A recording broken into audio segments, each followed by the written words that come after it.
ప్రశ్నలు అడగడం, సూచనలు చేయడం, ప్రభుత్వం వైపు నుంచి వివరణ కోరడం జరిగింది. మా సహచార మంత్రివర్గ సభ్యులు వీలైనంత మేరకు వాటికి సంబంధించిన సమాచారాన్ని అందించే ప్రయత్నం చేసిండ్రు. శ్రీధర్ బాబు గారు అందించిన సమాచారానికి అదనంగా కొంత ఇలాంటి శాఖ నేనే ప్రత్యక్షంగా నిర్వహిస్తున్నా. చాలా సందర్భాలలో ఈ సమీక్షలో కానీ కన్సల్టెంట్స్తో కానీ అధికారులతో కొన్ని నెలల తరబడి సమీక్షలో నేను ఉన్నా కాబట్టి నాకు కొంత అదనపు సమాచారం తెలుసు. ఈ సమాచారాన్ని సభ ముందు సభ్యులకు వివరించడం బాధ్యతగా భావించి తమ దగ్గర సమయం తీసుకొని ఈ వివరాలను సభ ముందు పెట్టే ప్రయత్నం చేస్తున్నా. అధ్యక్ష, మూసీ నది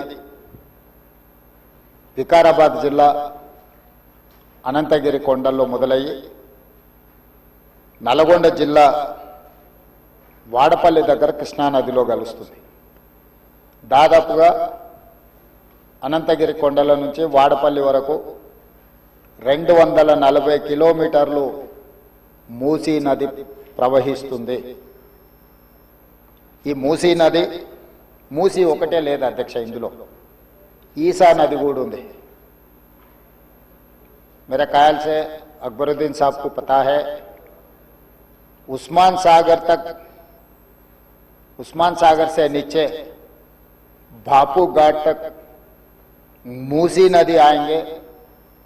हिमायत सागर के ऊपर ईसा नदी है, वो नदी आके बापू घाट में, ये दो नदियों का संगम, इसीलिए बापू घाट वहां बनाए. కన్యాకుమారి దగ్గర 2 సముద్రాలు 2 నదుల యొక్క సంగమం దగ్గర మహాత్మా గాంధీ గారి అస్థికలు ఏ విధంగా పెట్టినరో ఈరోజు వికారాబాదులో మొదలయ్యే మూసా, రంగారెడ్డి జిల్లాలో ఇతర ప్రాంతాల నుంచి మొదలయ్యే ఈసా నదికి సంబంధించి హిమాయత్ సాగర్ ప్రాజెక్ట్ ఉంది. మూసీ నదికి సంబంధించి ఉస్మాన్ సాగర్ ప్రాజెక్ట్ ఉంది, అంటే గండిపేట ప్రాజెక్ట్. ఈ 2 నదులు వచ్చి లంగర్ హౌస్ దగ్గర ఏదైతే బాపు ఘాట్ ఉందో అక్కడ ఈ 2 నదులు కలుస్తాయి. ఆ 2 నదుల కలయిక దగ్గరనే మహాత్మా గాంధీ గారి అస్థికలను పెట్టి బాపు ఘాట్ను నిర్మించడం జరిగింది. అధ్యక్ష, ఈరోజు నాగరికత నదీ పరివాహక ప్రాంతంలోనే పెరిగింది. ప్రపంచంలో ఏ నగర విస్తీర్ణమైన ఏ ప్రజల యొక్క నాగరికత అభివృద్ధి చెందిందంటే నదీ పరివాహక ప్రాంతంలోనే మానవుల యొక్క నాగరికత అభివృద్ధి చెందింది. నదీ పరివాహక ప్రాంతాలలోనే గ్రామాలు కానీ పట్టణాలు కానీ నగరాలు కానీ నిర్మించడం జరిగింది. ఈ నదీ పరివాహక ప్రాంతంలో నిర్మించిన గ్రామాలు మనకు ప్రతి ఊరు కానుకొని చెరువు ఉంటుంది. ఊరి యొక్క తాగునీరు సాగునీరు అవసరాలు తీర్చడానికి పట్టణాలలో కూడా మీరు పెద్ద పెద్ద లేకులు చూసారు.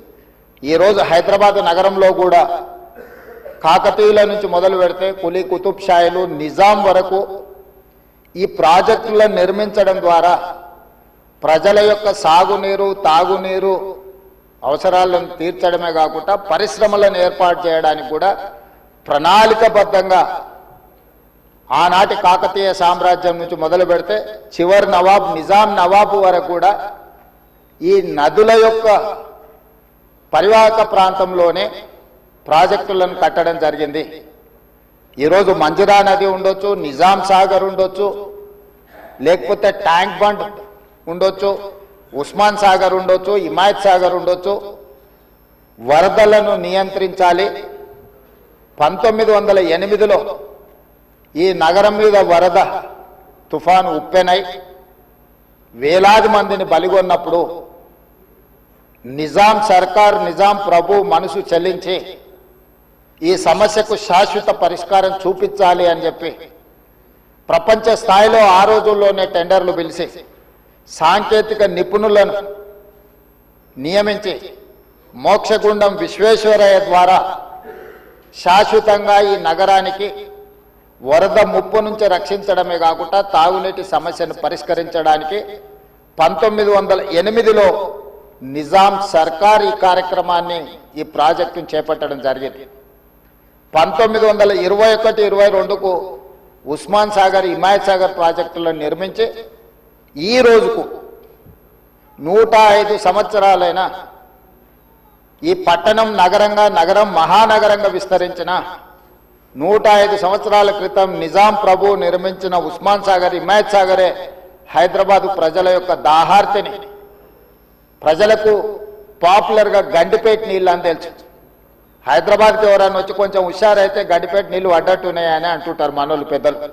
అంటే గండిపేట నీళ్ళలో వికారాబాద్ నుంచి వచ్చే నీళ్ళల్లో ఒక గొప్ప మహత్వం ఉంది.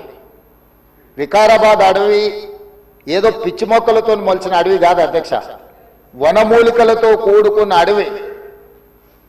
వఖారాబాద్ కా హవా లాఖోं का దవా, అంతేనా అధ్యక్ష? లాఖో మరీదోం కా దవా. టీబీ వచ్చిన వాళ్ళని తీసుకెళ్లి వికారాబాదులో వదిలేస్తే అక్కడ 3 నెలలు ఉంటే నేచరే వాళ్ళని క్యూర్ చేసే విధంగా, అంటే నిజాం వికారాబాద్ అడవులను పిచ్చి మొక్కలతో కాకుండా వనమూలికలతో కూడుకున్న చెట్లను నాటి వాటిని పెంచడం వల్ల వికారాబాదులో టెంపరేచర్స్ తక్కువ ఉంటాయి అధ్యక్ష. హైదరాబాదులో ఈ చుట్టుముట్టుతుండే టెంపరేచర్ కంటే 2-3 డిగ్రీలు వికారాబాద్ అనంతగిరి కొండల్లో టెంపరేచర్ తక్కువ ఉంటుంది. అక్కడ గాలి, అక్కడి నీరు చాలా గొప్ప వనమూలికలతో కూడుకున్నది. ఆ నీళ్ళే గండిపేటకు వచ్చి ఆ గండిపేట నీళ్ళే హైదరాబాద్ నగరానికి ప్రజలకు తాగడానికి ఇవ్వడం ద్వారా మన ఆరోగ్యాన్ని కాపాడడం కాకుండా మనకు తెలివితేటలను కూడా మెరుగుపరచుకోవడానికి నిజాం సర్కార్ ఇవన్నీ ఏర్పాటు చేసింది అధ్యక్ష. కాలక్రమేణా స్వతంత్రం వచ్చింది, సాంకేతిక నైపుణ్యం పెరిగింది. సాంకేతిక నైపుణ్యంతో నగరాలు అభివృద్ధి చెంది జలవనరులను కాపాడుకోవాల్సిన మనము ఆ దిశగా ప్రయాణం చేయలే అధ్యక్ష. శాశ్వత సమస్యల్ని పరిష్కరించి మన ఆరోగ్యాన్ని కాపాడే జలవనరులను కలుషితం చేయడమే కాకుండా కబ్జాలు పెట్టి ఫామ్ హౌజులు కట్టి ఫామ్ హౌజ్లో డ్రైనేజ్ లైన్లు తీసుకెళ్లి ఈ గండిపేట హిమాయత్ సాగర్ కలిపిండ్రు అధ్యక్ష. ఆగర్భ శ్రీమంతులు కట్టుకున్న ఫామ్ హౌజుల్లో ఉన్న డ్రైనేజ్ కనెక్షన్స్ తీసుకెళ్లి గండిపేటకు హిమాయత్ సాగర్కు కనెక్ట్ చేస్తే వాళ్ళ మీద ఉక్కుపాదం మోపి అన్నిటిని కూలగొట్టి లక్షలాది నగరంలో ప్రజలు తాగే నీళ్లను కలుషితం చేస్తే ఎవరిని క్షమించమని చెప్పి మా ప్రభుత్వం వచ్చిన తర్వాత కఠినమైన చర్యలు తీసుకున్నది అధ్యక్ష. దాని మీద ఎన్నో విమర్శలు వచ్చినాయి. జన్వాడలో ఫామ్ హౌజులు, మొయినాబాద్లో ఫామ్ హౌజులు కట్టుకున్న వాళ్ళు నా మీద దాడి చేసిరు. లక్షల కోట్ల రూపాయలు సోషల్ మీడియాలో ఖర్చులు పెట్టి బద్నాం చేసే ప్రయత్నం చేసిరు. అయినా మా సంకల్పం మంచిది, పేద ప్రజలకు మేలు జరగాలన్న ఆలోచనతో ఎన్ని విమర్శలు వచ్చినా వెనక్కి తగ్గకుండా 100% ఆ కార్యక్రమాన్ని ముందు తీసుకెళ్లే ప్రయత్నం చేసి, అదేవిధంగా మాకు వచ్చిన అవకాశాలలో ప్రపంచంలో చాలా దేశాలు తిరిగినాం అధ్యక్ష. చాలా దేశాలను చూసినాం. అభివృద్ధి చెందిన ప్రతి దేశంలో ఒక నదీ పరివాహక ప్రాంతాన్ని అభివృద్ధి చేయడమే కాకుండా వ్యాపార కేంద్రాలుగా మార్చారు. ఈరోజు న్యూయార్క్, న్యూజెర్సీ మధ్యలో హడ్సన్ రివర్, లేకపోతే లండన్లో థేమ్ రివర్. నేనే మంత్రులనే కాకుండా మిత్రులు అక్బరుద్దీన్ ఓవైసీ గారితో కూడా కలిసి మేము లండన్లో ఆ ప్రాజెక్టును పరిశీలించడం జరిగింది. జపాన్లో చూడడం జరిగింది, సౌత్ కొరియాలో చూడడం జరిగింది, సింగపూర్ లాంటి నూతనంగా అభివృద్ధి చెందిన దేశాలను మనం పర్యటించడం జరిగింది. జర్మన్ లాంటి దేశాలు తమరు కూడా కౌన్సిల్ చైర్పర్సన్ సుఖేందర్ రెడ్డి గారు కూడా వెళ్ళి మీరు చూసి వచ్చి మీరు కూడా నాతోని మీ అనుభవాలను కొంత నాకు వివరించడం జరిగింది. అంటే ప్రపంచ స్థాయి గుర్తింపు పొందిన నగరాలలో నదీ పరివాహక ప్రాంతాలను కాపాడుకోవడమే కాకుండా ప్రక్షాళన చేయడమే కాకుండా వ్యాపార కేంద్రాలుగా మార్చి ఆ రాష్ట్రము, ఆ దేశం యొక్క ఆర్థిక వ్యవస్థను బలోపేతం చేసుకోవడానికి ప్రపంచ దేశాలు పోటీ పడుతున్నాయి. ఈరోజు గుజరాత్ అహ్మదాబాద్లో సబర్మతి రివర్ ఫ్రంట్ కట్టుకున్నారు. భారతీయ జనతా పార్టీ నాయకులు, ప్రజాప్రతినిధులు గొప్పగా చెప్పుకుంటుంటారు. నరేంద్ర మోడీ గారు, అమిత్ షా గారు గుజరాత్లో సబర్మతి రివర్ ఫ్రంట్ అద్భుతంగా కట్టిరని దాదాపుగా 60,000 ఫ్యామిలీలను అక్కడి నుంచి తరలించింది అధ్యక్ష. 60,000 కుటుంబాలను సబర్మతి రివర్ ఫ్రంట్ అభివృద్ధిలో భాగంగా ఆ సబర్మతి రివర్ కానుకొని ఉన్న పేదలను అందరిని కూడా అక్కడి నుంచి తరలించారు. ఉత్తరప్రదేశ్లో గంగానది ప్రక్షాళన చేసి అక్కడ రివర్ ఫ్రంట్ కట్టుకున్నారు. ఈ మధ్యకాలంలో ఢిల్లీ ఎన్నికల్లో బీజేపీ యమునా నదిని ప్రక్షాళన చేసి ప్రపంచ స్థాయి నదీ పరివాహక ప్రాంతాన్ని అభివృద్ధి చేస్తామని ఎన్నికల్లో భారతీయ జనతా పార్టీ నరేంద్ర మోడీ గారు చెప్పి ఢిల్లీ ఎన్నికల్లో గెలవడం జరిగింది. ఆ విషయాలను అన్నిటినీ భారతీయ జనతా పార్టీ అద్భుతంగా గొప్ప అభివృద్ధి నమూనాగా మాట్లాడుకొని ఎన్నికల్లో ఎజెండాగా మార్చి చెప్పుకున్నారు అధ్యక్ష. మేము తప్పు పట్టడం లేదు. అభివృద్ధి జరిగినప్పుడు కొంతమందికి ఇబ్బంది జరుగుద్ది. ఆ ఇబ్బంది జరిగిన వాళ్లకు ప్రభుత్వాలు న్యాయం చేయాలి, నష్టపరిహారం ఇవ్వాలి, ప్రత్యామ్నాయం ఏర్పాట్లు చేయాలన్నది మా ఆలోచన. మేము యమునా నదిని వ్యతిరేకించలే, గంగా నదిని వ్యతిరేకించలే, సబర్మతి నది రివర్ ఫ్రంట్ మేము వ్యతిరేకించలే అధ్యక్ష. కాంగ్రెస్ పార్టీ ఆయా రాష్ట్రాలల్లా అక్కడ నివాసం కోల్పోతున్న వాళ్లకు మెరుగైన వసతులు కల్పించండి అని మాత్రమే ప్రభుత్వాలకు సూచన చేసినాం అధ్యక్ష. ఈ రోజు ఈ నేపథ్యంలో ప్రపంచ దేశాల నుంచి మన దేశంలో ఉన్న వివిధ రాష్ట్రాలు, రాష్ట్ర ప్రభుత్వాలు చేపడుతున్న కార్యక్రమాల నుంచి కొంతైనా మనం నేర్చుకోవాల్సిన అవసరం ఉంది అధ్యక్ష.